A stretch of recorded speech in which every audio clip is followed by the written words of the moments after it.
The Spartan wives knew about the bastards, and what they did was erased from history. Dawn breaks over Sparta like a blade drawn slowly from its scabbard. The light comes cold and bronze, spilling across the stone streets that have drunk the sweat of warriors for generations. The wind carries dust from the Eurotas River, and with it, something else, whispers that move between the columns of houses like ghosts seeking shelter. They are returning, the warriors, our husbands, our fathers, our sons. We hear them before we see them. The rhythmic strike of bronze-studded sandals against stone, the low voices of men who have survived what others could not. The victory is written in their stride, in the way they hold their shields. Sparta has prevailed again, as Sparta always does, but something else returns with them this time, something that walks in shadow, that hides behind the official proclamations and the public celebrations. Children, small bodies with no names, no fathers, no place in our ordered world. Children born from women who were not wives, who were not Spartan, who were nothing but spoils of a campaign that stretched through winter and into spring. History remembers the warriors of Sparta. It remembers their shields, their laws, their unflinching march into death. But it does not remember the children they left behind, and it does not remember the women who discovered them. It does not remember us, what we did, what we had to do. Perhaps it is better that way. Perhaps some truths are meant to dissolve like morning mist, leaving no trace except in the hearts of those who lived them. But I am old now, and the dead press close around me in these final days, and I find I cannot carry this silence to my grave without speaking it once, just once, into the wind that may or may not carry it forward. My name does not matter. I was a wife of Sparta. I was a daughter of warriors. I was a mother who understood what motherhood meant in a city that belonged not to families, but to the state, to the law, to the ghost of Lycurgus, who shaped us into something harder than other Greeks could comprehend.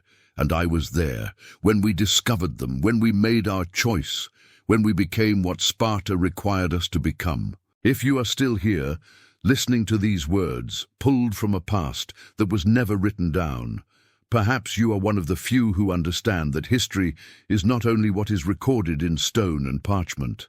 Perhaps you know that the deepest truths are often the ones no one dared to speak. Stay with me through this telling. Subscribe before this story is silenced again by those who prefer their history clean and simple, with clear heroes and clear enemies, and no terrible choices made in the dark by women whose names were never meant to survive. To understand what we did, you must first understand what we were, what Sparta made of us. We were not like the women of Athens, kept inside, taught only weaving and silence. We were not soft.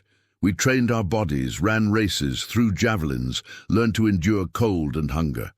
We were told from childhood that we were the mothers of warriors, and that this was the highest purpose any woman could serve. Our sons belonged to the state from the moment they drew breath. At 7 years old, they were taken from us and given to the agoge, that brutal education that turned boys into weapons. We learned not to weep when they left. We learned to say the words our mothers had said, "Return with your shield or upon it." We learned to measure our worth not in our own lives, but in the quality of sons we produced for Sparta. The law of Lycurgus governed everything, every breath, every word, every coupling. When a girl child was born, she was examined. When a boy child was born, the examination was more severe. The elders would come, old men with eyes like flint, and they would look at the infant with the dispassion of farmers inspecting livestock. Is he strong? Are his limbs straight? Does he cry with vigor or with weakness? If the answer displeased them, the child would be taken, carried to the apothete, the place of rejection, a chasm in the Taygetus Mountains where the unwanted were left. We did not speak of them afterward. They had failed the first test of Spartan life, which was simply to be born acceptable. This was not cruelty in our eyes. This was necessity. This was the price of our supremacy. While other Greek cities grew soft with philosophy and art, With debates in marketplaces and poems about love, Sparta remained pure, hard, unbreakable, and if that purity required sacrifice, then sacrifice was what we gave. Our husbands were warriors first, husbands second. They lived in barracks until they were 30, eating at common messes, training constantly. Even after marriage, they spent most of their time with their units, their brothers in arms. We saw them rarely. Our marriages were not about companionship or tenderness, they were about producing the next generation of warriors. I remember my own wedding night. I was 18, strong from years of running and exercise, my hair cut short as was our custom. My husband was 23, already scarred from his first campaign. He came to me in darkness, said nothing, and left before dawn. I did not see him again for a month. This was how it was. This was how it had always been. We accepted it because we knew no other way, because we believed, truly believed, that Sparta's survival depended on this rigid adherence to law and custom, that any softness, any deviation, would be the crack through which weakness would flood in. But laws, no matter how ancient, cannot account for everything, cannot control the chaos that war brings, cannot govern what men do in foreign lands, far from the eyes of wives and elders. And we were about to learn that truth in the most painful way possible. The campaign had lasted 8 months. Our men had marched north into the territories of peoples whose names I no longer remember. There had been battles, victories, of course, because Sparta did not know how to lose, and there had been the usual spoils, prisoners taken, cities subdued, lands claimed. When they returned, the city prepared celebrations, sacrifices to the gods, feasts at the common messes, public acknowledgement of the warriors who had distinguished themselves. The Helots, our slave class, descended from the Messenians we had conquered generations ago, were ordered to prepare extra food, to clean the streets, to make ready for the triumphant return. I stood with other wives at the edge of the agora as they marched in. My husband was among them, alive and apparently unwounded, his shield still on his arm, his red cloak dusty but intact. I felt relief, though I did not show it. To display too much emotion was considered weakness, a loss of control unbecoming to a Spartan woman. But even as I watched the warriors pass, I noticed something. At the edges of the formation, moving quietly and trying not to draw attention, were others. Women. Foreign women with dark hair and features that marked them as not Greek, or at least not of our kind. They carried bundles, kept their eyes down, moved with the cautious steps of those who have been newly enslaved. This was not unusual. Captive women were a common result of war. They would be distributed as helots, assigned to households, put to work. Some would become concubines of the men who had taken them. This, too, was accepted. Our men were away for months at a time. We did not expect them to remain celibate. What happened in the field was the field's business, except this time something was different. I noticed it first 3 weeks after the men returned. I was at the well, drawing water in the early morning, when I saw one of the foreign women walking past. She was young, perhaps 16, and she carried a child, an infant no more than a few months old. The child's hair was light, almost auburn. The eyes, barely open, were pale grey. The shape of the face, even at that tender age, was unmistakably Greek, unmistakably Spartan. I stopped drawing water. The foreign woman glanced at me, saw me staring, and hurried away, clutching the child closer to her chest. I said nothing, not then. I told myself I had imagined it, that the morning light had played tricks, that surely no warrior of Sparta would have been so careless as to father a child on a captive and then bring both back to the city. But over the following days, I saw more. Another woman, heavy with pregnancy, her belly swollen beneath rough cloth. Another child, this one perhaps a year old, toddling behind a helot mother, his features a strange blend of barbarian and Greek. And then another. And another. The whispers began among the wives, quiet conversations in the women's quarters, at the gymnasium where we exercised, at the river where we washed our clothes. Have you noticed? Have you seen? They are saying the children are theirs. Our husbands, our fathers, our brothers. At first we denied it. It was gossip, we told ourselves. Malicious rumor spread by those jealous of Sparta's glory. But the evidence accumulated like snow in winter. Slow at first, then impossible to ignore. One woman, I will call her Cleomache, though that was not her name, confronted her husband directly. He was a respected warrior, a leader of his unit. She waited until he came home one evening, and then, with the directness that was our way, she asked him, "Is it true? The foreign woman with the grey-eyed infant, is he yours?" Her husband looked at her with an expression I cannot adequately describe. There was no shame in it, no apology, only a kind of weary acknowledgement. "War is long," he said. "Men have needs. It means nothing." "But you brought them here, to Sparta. They were spoils. They belonged to me. The child is an accident. He will be raised as a helot. It does not concern you." Cleomache stood very still. I know, because she told me later that she wanted to scream, to strike him, to demand to know how he could dishonor her, their marriage, their family's honor in such a way. But we were not raised to scream. We were raised to control ourselves, always, in all circumstances. "I see," she said quietly, and that was all. But the conversation did concern her. It concerned all of us, because these children, these bastards born of captive women and Spartan seed, they were a problem that Lycurgus had never anticipated. They existed outside the law. They could not be citizens. Their mothers were not Spartan. They could not be true helots. They carried warrior blood.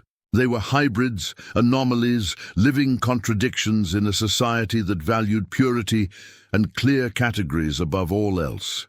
And they were multiplying. We did not have official councils. That was for men, for the elders and the ephors who governed Sparta's political life. But we had our own ways of gathering, our own networks of communication. When matters concerning women and households arose, we would find ways to discuss them, away from male ears. It was in the bathhouse that we truly began to speak. The bathhouse was one of the few places where privacy could be found, where the sound of water-covered voices, where men did not come. There were perhaps 20 of us that day. Wives of warriors, daughters of prominent families, women who had borne sons to Sparta and thus earned a measure of respect. We were not friends exactly. Sparta did not encourage close emotional bonds, but we shared common concerns, common duties. Cleomache spoke first. She had discovered that her husband's bastard son was not the only one. The foreign women were talking among themselves, comparing their situations, and the number was staggering. Perhaps 50 children, perhaps more, all born during or shortly after the campaign, all carrying Spartan features, all existing in this uncertain legal twilight. "They are an insult," one woman said. Her name was Gorgo, a common name among us, honoring the famous queen. "An insult to us, to our marriages, to the purity of our blood." "They are more than an insult," another woman said. "They are a threat. What happens when these children grow, when the boys become old enough to train? Will they be tested for the agog? Will they be allowed to become warriors?" "They cannot be warriors," I heard myself saying. "Their mothers are not Spartan. The law is clear." "Is it?" Gorgo challenged. "Where in Lycurgus's law does it account for this situation? These children are neither fully ours nor fully foreign. They are between things, and things that are between have a way of becoming dangerous." We all understood what she meant. Sparta's strength came from its uniformity, its rigid social structure. The citizens, the periousi, the helots, everyone knew their place, but these children had no place. And people without place become unpredictable. "The men should deal with this," someone suggested. It is their mess, their indiscretion. But we all knew they would not. The men saw no problem. To them, these children were merely unfortunate byproducts of war, to be absorbed into the helot class or perhaps sent away to live in distant villages. They did not understand, as we did, that the presence of these children was a slow poison seeping into the foundations of what we were. Because the mothers, those foreign women, they were not silent. They were bonding with each other, creating their own small community among the helots. And worse, they were looking at their half-Spartan children with love, with hope, with the dangerous belief that perhaps their sons might someday be recognized, might someday claim their father's blood. We could not allow that hope to grow. "What are you suggesting?" Cleomacia asked, her voice barely above a whisper.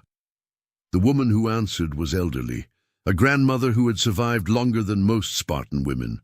We often died in childbirth, our bodies worn out by multiple pregnancies and hard physical training.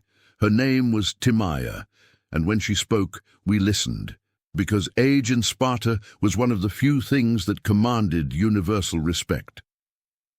"I am suggesting," Timaya said slowly, "that we remember who we are, what we are. We are not Athenian women who weep and wail and accept indignity because they have no other choice. We are Spartan women. We have always done what needed to be done." "Speak plainly," Gorgo said. Timea looked at each of us in turn. Her eyes were pale with age but still sharp. "The children cannot remain. If they grow to manhood, they will become a faction unto themselves. They will resent their status. They will demand recognition. And our city, which has stood undefeated for generations, will crack from within." "You want us to kill them," Cleomacia said flatly. The word hung in the steamy air like a blade suspended on a thread. "I want us to protect Sparta," Timea said. "I want us to do what the men are too blind or too indifferent to do. I want us to preserve what we have built, what our mothers built, what our daughters will inherit." Silence. The only sound was water dripping from stone into stone, echoing in the dimness. "How?" I asked. My voice sounded strange to my own ears, distant and hollow. Timea smiled, though there was no joy in it.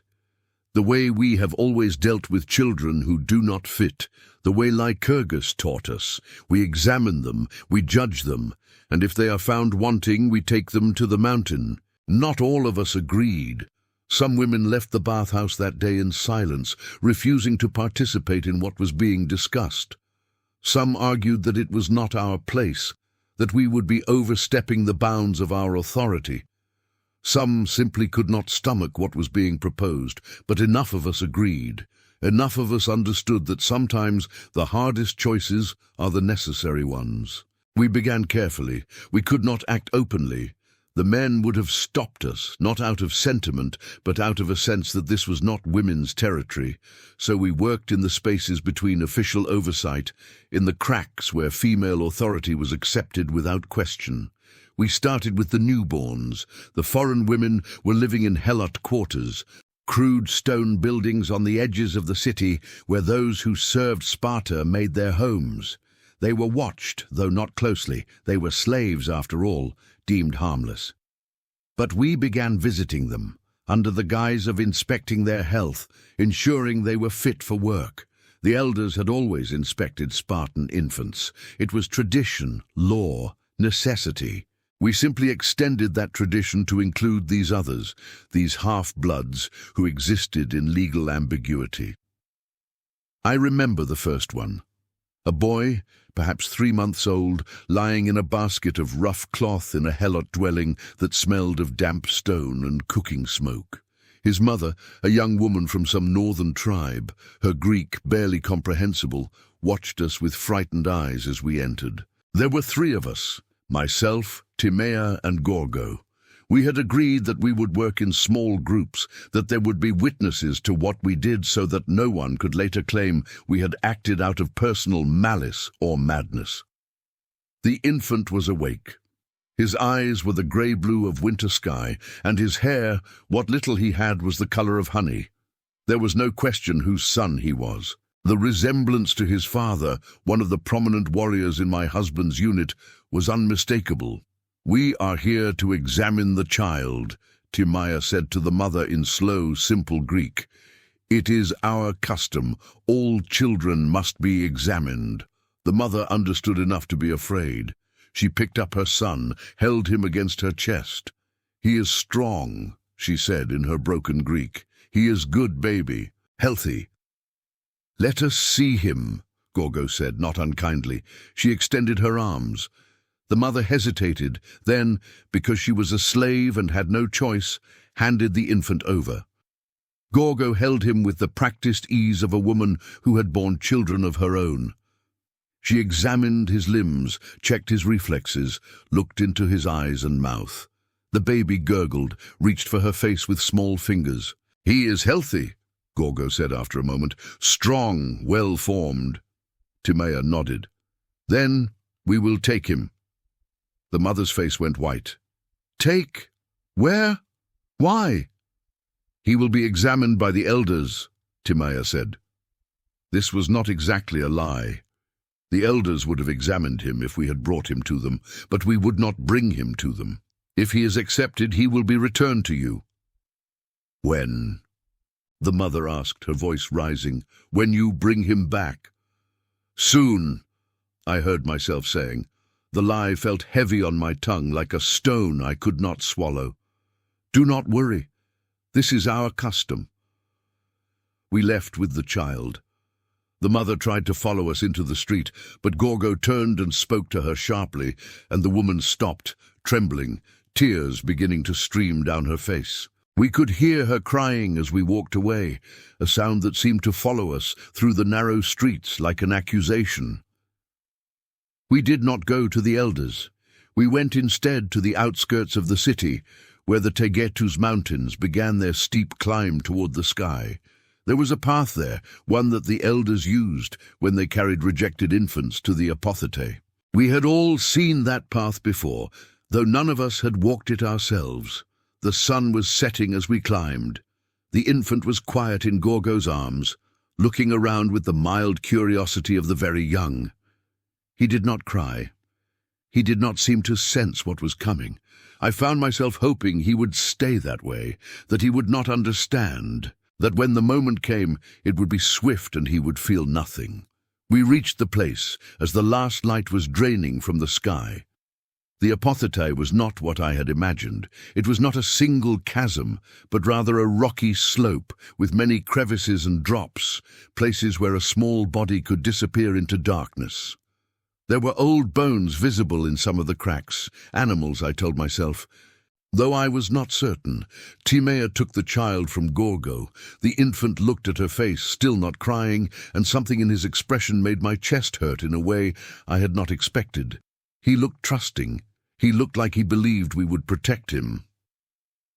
"Are we certain?" I asked. My voice sounded thin, strained. "He is healthy, strong. Perhaps there is another way. Perhaps—" "There is no other way," Timaya said. Her voice was not cruel, but it was absolutely certain. "If we show mercy to one, word will spread. The other mothers will demand the same. And then we will have accomplished nothing except teaching them that we are weak, that we can be moved by tears and pleading.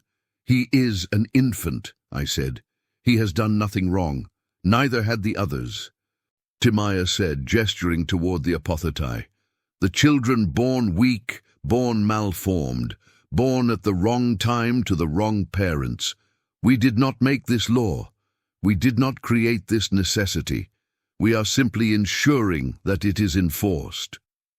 She walked to the edge of the nearest crevice.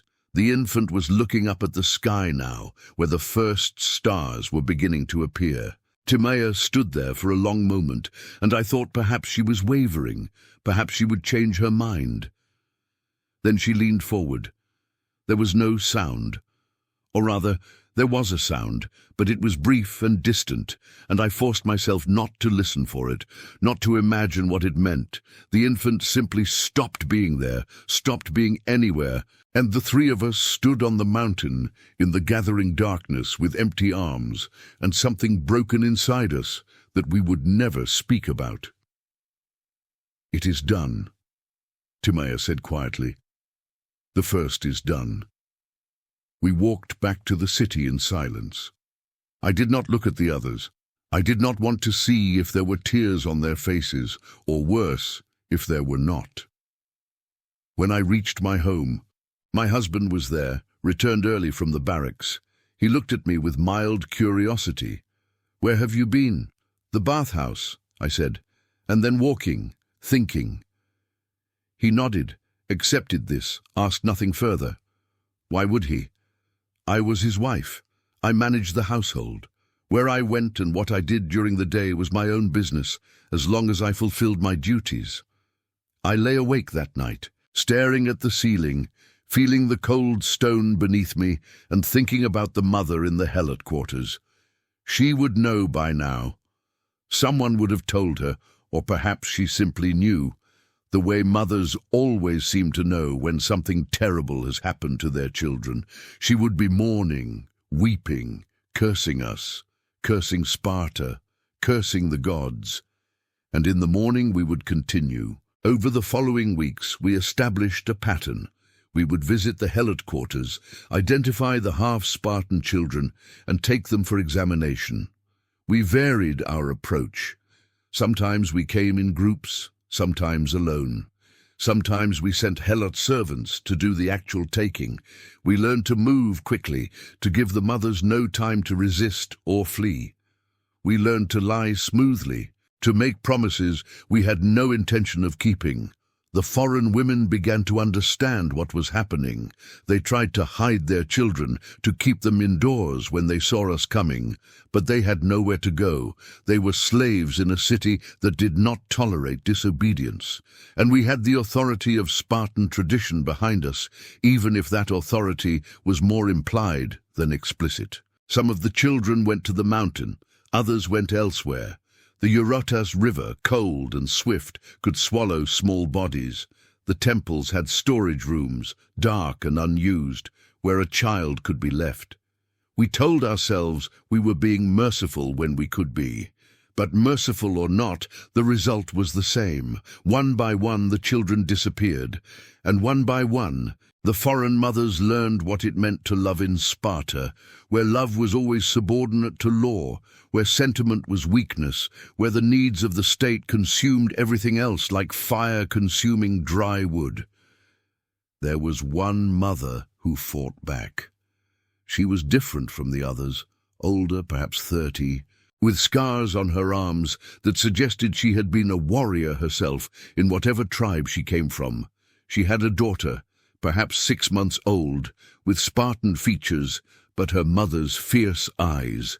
When we came for the child, the mother refused to hand her over. "No," she said in clear Greek, "you killed the others. I know what you do. You will not have her." Gorgo stepped forward. "You have no choice. Give us the child." The mother pulled a knife from her belt, a small blade, probably meant for cutting vegetables, but sharp enough to be dangerous. "Come closer and I will kill you. Then I will kill myself and my daughter. Better that than what you would do to her." We stood in the doorway, uncertain. This had not happened before. The other mothers had been young, frightened, too overwhelmed by their circumstances to resist. But this woman was different. This woman had nothing left to lose. "Put down the knife," I said. "There is no need for this." "There is every need," the mother said. Her eyes were bright with unshed tears, but her voice was steady. "You think I do not understand.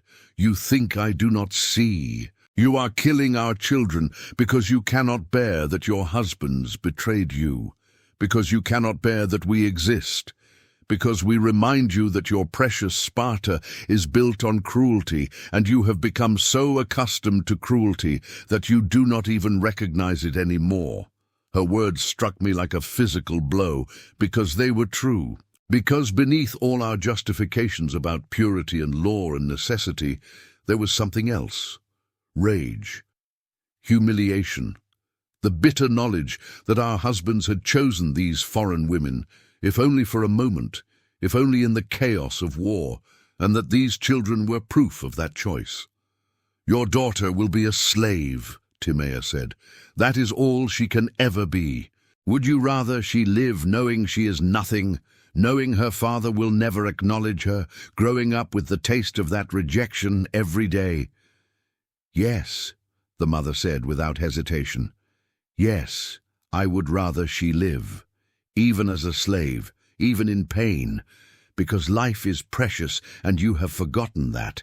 You have forgotten what it means to be human."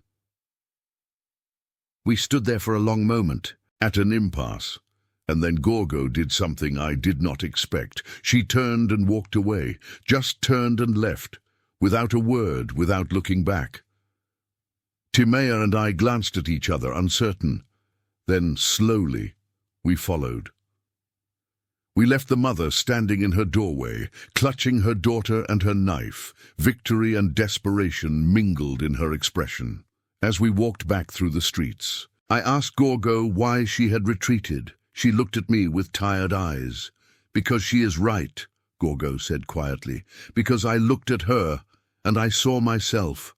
What I would do if someone came for my son, and I could not be the person who killed a woman for trying to protect her child." "So we leave the girl alive?" Timea asked. "We leave that one alive," Gorgo said. "One life, one mercy. It changes nothing in the larger scheme, but perhaps it saves something in us, something we need to keep."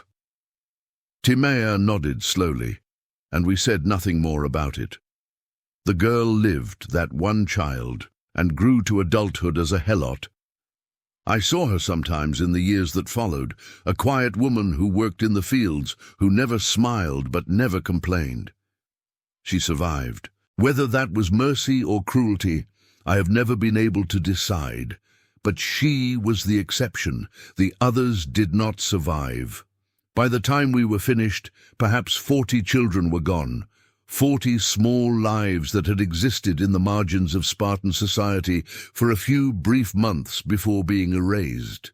The foreign mothers grieved, but quietly, because loud grief would have meant punishment. They learned to keep their mourning to themselves, to cry in the darkness where no one could hear them, and we learned to live with what we had done. We learned to push the memories down, to bury them beneath layers of daily routine and duty. We told ourselves we had protected Sparta. We told ourselves we had preserved the purity of our blood and the strength of our laws. We told ourselves that history would understand, if history ever learned about it at all. But history did not learn. How could it? The foreign women could not write. The helots had no voice. And we, the Spartan wives who had made the decision and carried it out, we chose not to speak. What would be the point? Who would we tell? The men who had created the problem in the first place and then left us to solve it. The elders who would have condemned us for overstepping our bounds. The other Greek cities that already called us barbarians and would use this as proof. So we kept our silence. We carried the weight of what we had done, and we taught our daughters to be strong, to endure, to sacrifice everything for Sparta. And our daughters learned well, perhaps too well, and when their own trials came, they made their own hard choices, and the cycle continued. Years passed. The foreign women aged or died, or were sold to other households. The warrior who had fathered the first child I took to the mountain died in battle against Thebes, his shield broken, his name inscribed on the list of the honored dead. My own husband grew old, his back bent, his steps slower, until finally he too died, and I became a widow in a city full of widows. And through all those years, I carried the memory of that infant's face as Timea held him at the edge of the apothetae. The trust in his eyes, the way he had reached for the stars, the silence after. I told myself that he had not suffered, that it had been quick, that he had been too young to understand what was happening. I told myself many things to make the weight bearable, but the weight never truly lessened. It simply became familiar, something I learned to carry the way one learns to carry any chronic pain. Sometimes I would see Cleomache or Gorgo or one of the others who had participated, and we would exchange glances that said everything and nothing. We had become sisters in a terrible way, bonded by shared guilt, shared necessity, shared silence. We could not undo what we had done. We could not make it right. We could only continue living, continue fulfilling our duties, continue being Spartan women. And we never spoke of it, not once, in all the years that followed. Did we gather and discuss what we had done in those weeks? It was as if, by not speaking about it, we could pretend it had never happened, as if silence could serve as a kind of erasure. But nothing is ever truly erased. The memories remain, carved into the stone of our hearts like names carved into monuments, and the dead, especially the innocent dead, have a way of haunting the living. I'm very old now. My body is failing, my sight dimming, my hands too weak to hold anything heavier than a cup. I lie in my small house and listen to the sound of Sparta outside, the training of young warriors, the rhythmic chanting of the agoge, the familiar sounds of a city that believes it will last forever. But cities do not last forever. Sparta will fall, though not in my lifetime. The laws of Lycurgus will fade. The rigid social order we maintained will crumble, and when scholars of future ages look back at us, they will see the warriors and the battles and the famous last stands. They will see Thermopylae and Leonidas and 300 men who died rather than retreat. They will see glory and honor and martial perfection. They will not see us, the women who managed the households and bore the children and made the impossible choices. They will not see the foreign mothers weeping in the dark. They will not see the small bodies carried to the mountain or left in cold water or hidden in temple storerooms, because we made certain they would not see, because we chose silence over confession, secrecy over truth. Because we believed that protecting Sparta's image was more important than recording what Sparta actually was. Were we wrong? I do not know. Even now, with death approaching and no reason left to lie, I cannot say with certainty whether what we did was necessary or monstrous. Perhaps it was both. Perhaps in Sparta, as in war, such distinctions become meaningless. What I do know is this. The children existed. They lived, however briefly. They had names their mothers gave them, names we never learned because we did not want to know. They had souls, if you believe in such things. They had the potential to become people, to have stories of their own, and we took that from them, not because they were weak or malformed or sickly, but because they were inconvenient, because they did not fit into our carefully ordered world, because we were afraid of what their existence might mean for the purity we valued above all else. Sparta taught us to give our sons to war, to stand without tears as they marched away, to praise them if they died gloriously and shame them if they returned in defeat. Sparta taught us that the state was everything and the individual was nothing, that law was sacred and sentiment was weakness, that to be Spartan was to be hard, unyielding, perfect, and we learned those lessons well, perhaps too well. We became so hard that we forgot how to bend, so perfect that we could not tolerate the flawed, so committed to our laws that we lost sight of justice. The bastard children paid the price for our perfection. They were the sacrifice we made to maintain the illusion that Sparta was pure, that our warriors were honorable, that our society was without corruption or compromise. But there is no purity without cruelty.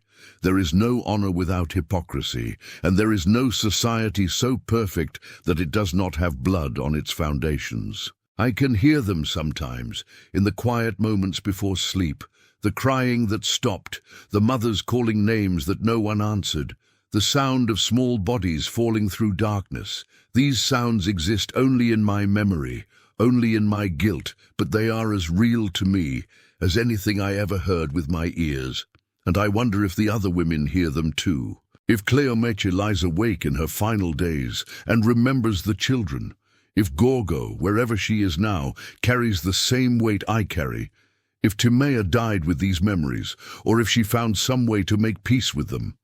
They asked us if we were mothers. We answered, we are Spartans first. And perhaps that was the truth, perhaps that was always the truth.